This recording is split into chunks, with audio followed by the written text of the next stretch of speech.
बिस्मिल्लाहिर्रहमानिर्रहीम। अस्सलामु अलैकुम वरहमतुल्लाहि वबरकातुहू। कैसे हैं आप सब लोग? उम्मीद आप सब बिल्कुल ठीक होंगे। अल्लाह पाक आपको हमेशा खुश रखें, आमीन सुम्मा आमीन। आज मैं आपके लिए बहुत ही लजीज़ यखनी पुलाव की रेसिपी लेके आई हूँ। बहुत इजी रेसिपी है और बहुत ही ज़्यादा मज़ेदार ये बनती है, तो आपने वीडियो को पूरा वॉच करना है। आइए इसे बनाना स्टार्ट करते हैं। तो यहाँ मैंने 1.25 किलो लिया है गोश्त, यानी 1 किलो से थोड़ा सा ज़्यादा। और मैंने चर्बी और हड्डी वाला गोश्त लिया है क्योंकि इसका जो पुलाव है वो बहुत लजीज बनता है। अब हम इसमें तकरीबन 3 लीटर के करीब पानी डाल देंगे और बस हमने इसकी यखनी तैयार करनी है। तो अब हम इसमें कुछ मसाले शामिल करेंगे। तो उसके लिए यहाँ मैंने एक मलमल का कपड़ा लिया है जिसकी हम पोटली बनाएंगे। तो यहाँ मैंने 4 खाने के चम्मच लिया है साबुत धनिया, जिसमें से 3 खाने के चम्मच साबुत धनिया को मैं इस पोटली में डाल दूँगी। और ये जायफल है। बाज़ मेरी बहनें मुझसे पूछती हैं कि जायफल क्या होता है, तो ये जो गोल गोल इस तरह से दिखता है ये जायफल है। अब यहाँ देखिए जायफल का छोटा सा टुकड़ा है।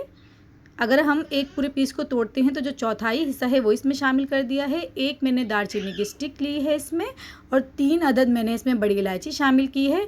अब यहाँ 4 खाने के चम्मच ही मैंने सौंफ ली थी, जिसमें से 3 खाने के चम्मच सौंफ मैंने इसमें शामिल कर दी है। अब यहाँ लिया है मैंने एक तेज़पत्ता, 4 से 5 अदद ली है लौंग, एक पूरा जो लहसुन का फूल है उसे मैंने इस तरह से तोड़ लिया है, वो इसमें शामिल कर दिया है। और एक अदद प्याज लेके उसके मैंने इस तरह से 2 पीस कर लिए हैं। और बस अब हम इसकी पोटली बना लेंगे।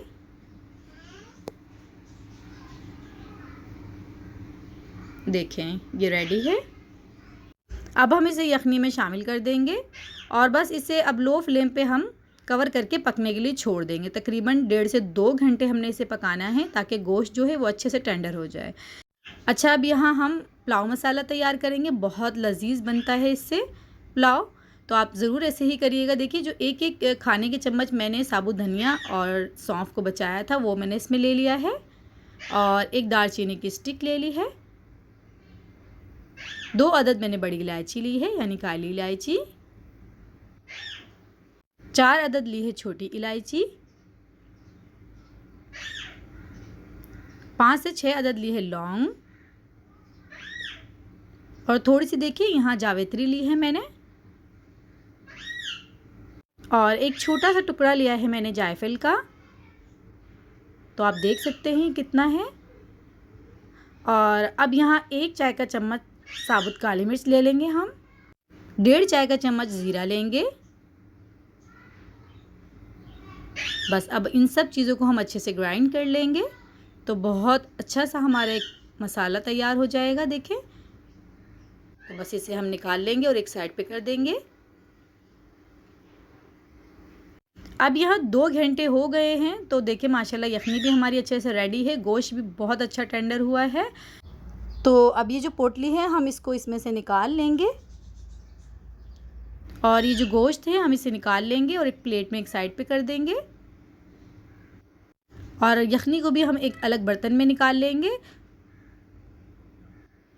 और दोबारा से हमने वही पतीला ले लिया है, उसे वॉश कर लिया था। तो अब मैं इसमें ले लूँगी 3/4 कप ऑयल। अगर आप चर्बी ज़्यादा इसमें लेंगे तो फिर आप ऑयल की क्वांटिटी और कम कर सकते हैं। अच्छा, अब यहाँ 3 अदद मीडियम साइज़ के प्याज लेके मैंने उन्हें इस तरह से कट कर लिया है, तो बस इसे हम ब्राउन कर लेंगे। अब यहाँ देखिए प्याज जो है वो अच्छे से फ्राई हो गए हैं, अच्छे से कलर आ गया है इसमें ब्राउन। तो बस इसमें से हम थोड़े से प्याज जो हैं वो निकाल लेंगे। देखें, अब हम इसमें लहसुन अदरक शामिल कर देंगे। तो मैंने 6 से 7 अदद लहसुन लेके और एक छोटा सा टुकड़ा लिया था अदरक का, जिसे मैंने हमन दस्ते में कूट लिया था, तो उससे बहुत अच्छा फ्लेवर आता है। और यहाँ मैंने 20 से 22 अदद छोटी हरी मिर्च लेके उन्हें इस तरह से देखिए ग्राइंड कर लिया है।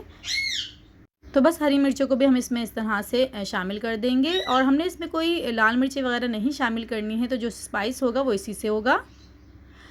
अब देखिए जो सारा गोश्त है वो भी हमने इसमें शामिल कर दिया है, तो बस इसे हम थोड़ा सा पका लेंगे। अब यहाँ हम इसमें वो मसाले शामिल करेंगे जो हमने पीस के रखे थे पहले। बस इसमें अब कोई और मसाला नहीं जाएगा, इसी से माशाल्लाह इसका बहुत अच्छा फ्लेवर आ जाएगा।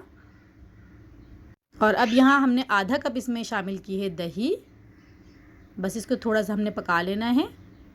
तो देखिए यहाँ मैंने इसको थोड़ा सा पका लिया है। तो अब हम इसमें यखनी शामिल कर देंगे। तो यहाँ मैं 7 कप यखनी के शामिल करूँगी, क्योंकि मैंने इसी कप से 4 कप लिए हैं चावल के। ये 1 पाव का कप है। तो इस स्टेज पे अब हम इसमें नमक शामिल करेंगे। तो मैंने 2 खाने के चम्मच नमक अभी इसमें शामिल किया है, और हम बाद में नमक जो है वो उसे चेक कर लेंगे। अगर पानी में नमक तेज़ होगा तो चावलों में नमक बिल्कुल सही होगा। तो बस यहाँ पानी में बॉईल आ गया है। तो इसमें अब हम चावल शामिल कर देंगे, और चावल को मैंने 20 मिनट पहले ही भिगो के रख दिया था। मैंने यहाँ बासमती चावल लिए हैं। अगर आप सेला लें तो उसे 2 से 2.5 घंटे पहले ही भिगो के रख दें। अब यहाँ हम नमक चेक कर लेते हैं। तो 2 खाने के चम्मच नमक जो है वो बिल्कुल इस पर परफेक्ट है। आप अपनी टेस्ट के अकॉर्डिंग भी शामिल कर सकते हैं।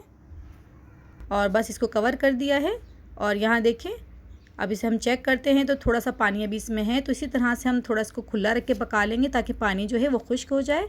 तो फिर हम इसे दम पे रख देंगे। तो अब यहाँ देखिए पानी जो है वो खुश्क हो गया है। तो इसके ऊपर अब हम जो प्याज हमने फ्राई करके निकाले थे वो इसके ऊपर लगा देंगे, और इसे कवर करके तकरीबन 15 से 20 मिनट के लिए दम दे देंगे। तो यहाँ बस मैंने इसे 15 मिनट दम दिया था, और देखिए अल्हम्दुलिल्लाह कितने मज़ेदार से हमारे जो चावल बने हैं। एक एक दाना इसका बिल्कुल अलहदा है। आप इस तरह से ये पुलाव बनाएंगे ना, इंशाल्लाह आपको बहुत बहुत मज़ा आएगा। बहुत मज़े का ये बनता है। आपकी फैमिली को भी बहुत पसंद आएगा इंशाल्लाह।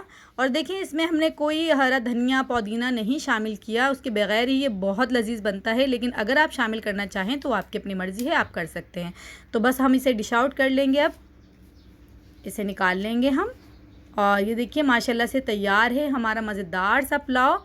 तो बस अब हम जा रहे हैं इसे खाने, और आप जाएं इसे बनाने, और प्लीज़ मुझे फ़ीडबैक ज़रूर भेजिएगा कि कैसा बना। और आप देख सकते हैं गोश्त माशाल्लाह कितने अच्छे से टेंडर हुआ है, बहुत अच्छे से ये गला है।